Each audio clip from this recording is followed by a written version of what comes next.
Hello नमस्कार दोस्तों, आपके YouTube channel math physics vision में आपका बहुत बहुत स्वागत है। और आज हम पढ़ेंगे 10th class math NCERT chapter number 1 वास्तविक संख्याएं एक्सरसाइज 1.2। जल्दी से स्टार्ट कर लेते हैं।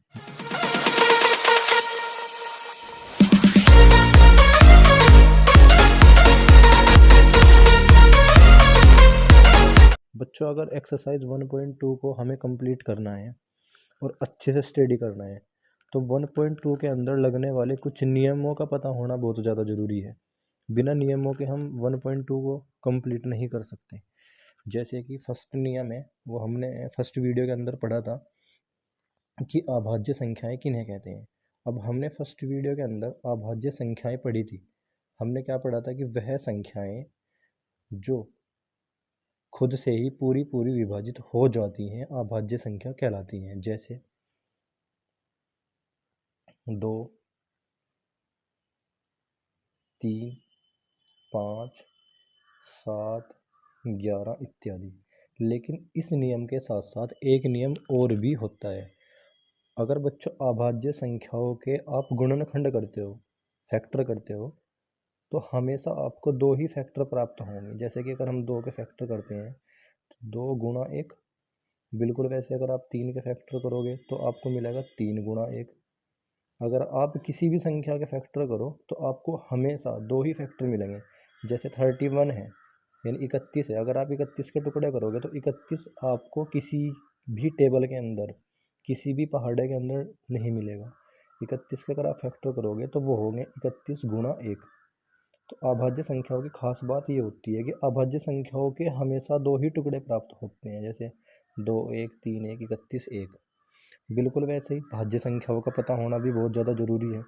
हमने पढ़ा होगा कि भाज्य संख्याएं वह होती हैं जो खुद के साथ साथ किसी भी संख्या से विभाजित हो जाती हैं। जैसे 4 हो गया, 6, 8, 10, 12, 14 इत्यादि।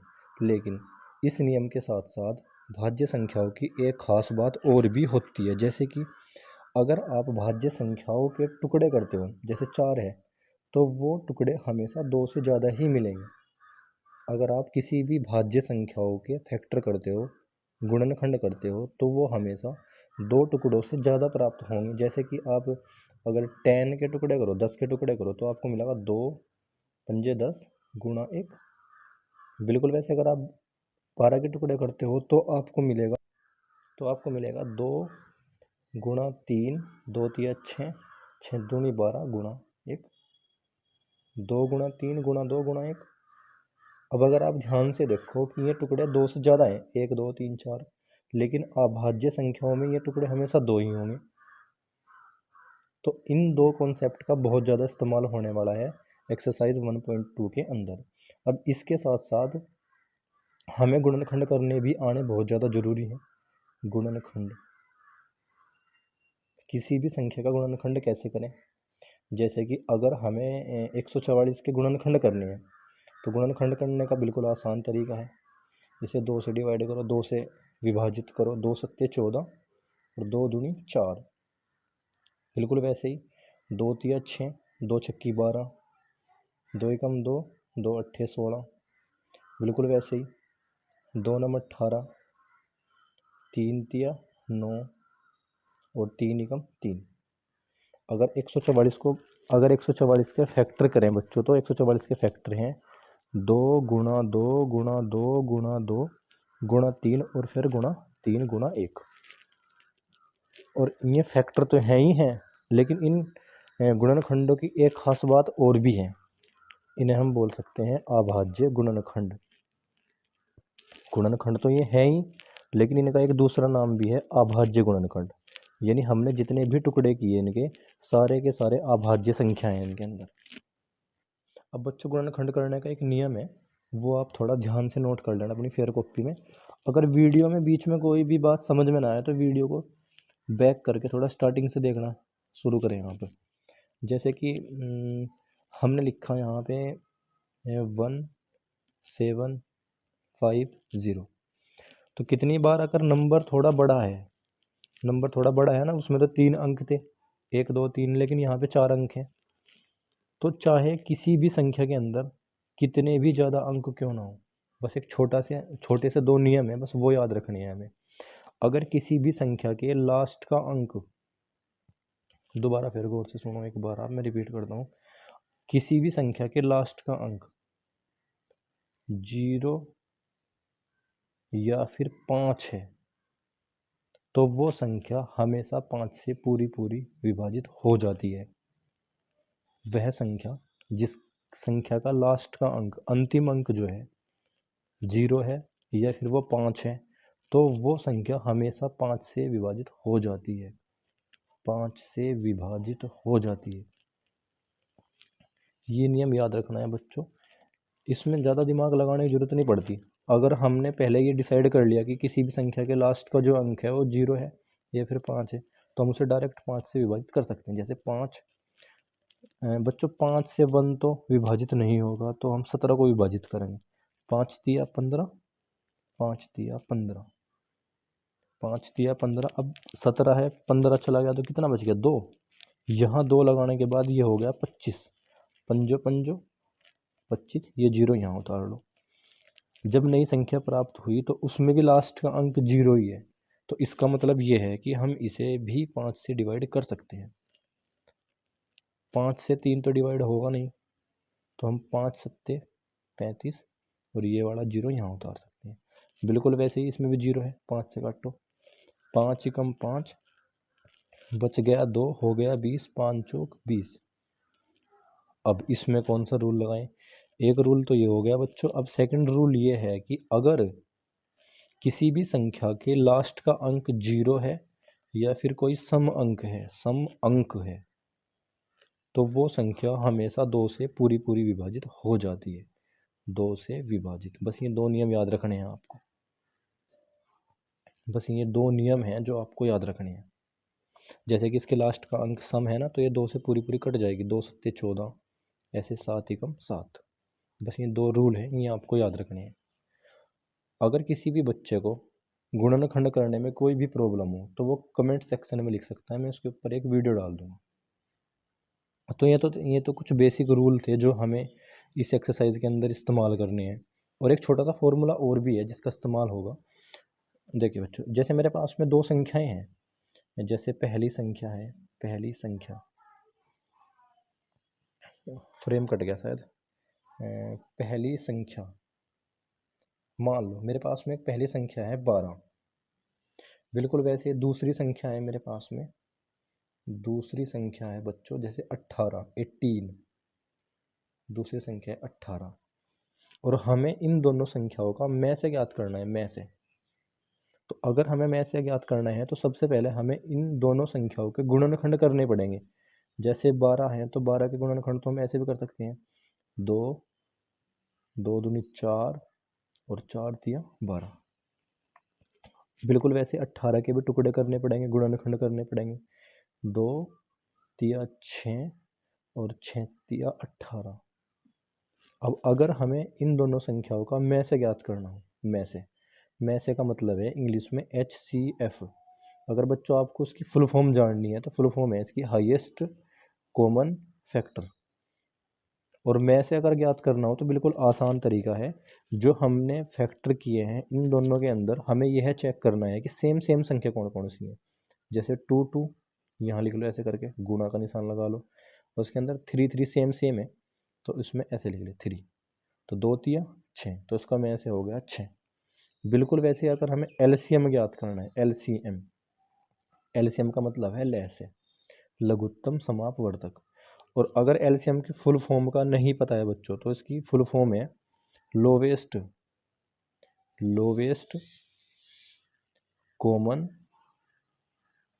Lowest common multiple, MULTIPLE, least common multiple. और अगर हमें इसका एलसीएम निकालना है लय से इन दोनों संख्याओं का, तो बिल्कुल आसान है। सबसे पहले हमें ये चेक करना है कि इन दोनों गुणनखंडों के अंदर बिल्कुल एक जैसी संख्या कौन कौन सी है। जैसे 2 2 हमने यहाँ लिख लिया 2, बिल्कुल वैसे ही 3 3 हमने लिख लिया, ये 3 3। और लिखने के बाद अब हमें वो चेक करना है जो बचे हुए नंबर हैं। जैसे कि इसमें कितना बच गया, इसमें बचा है भैया 2 और उसमें बचा है भैया 3। अब इनकी गुणा करो, 2 तिया 6, 6 दूनी 12 और 12 तिया 36। ये इसका एलसीएम हो गया।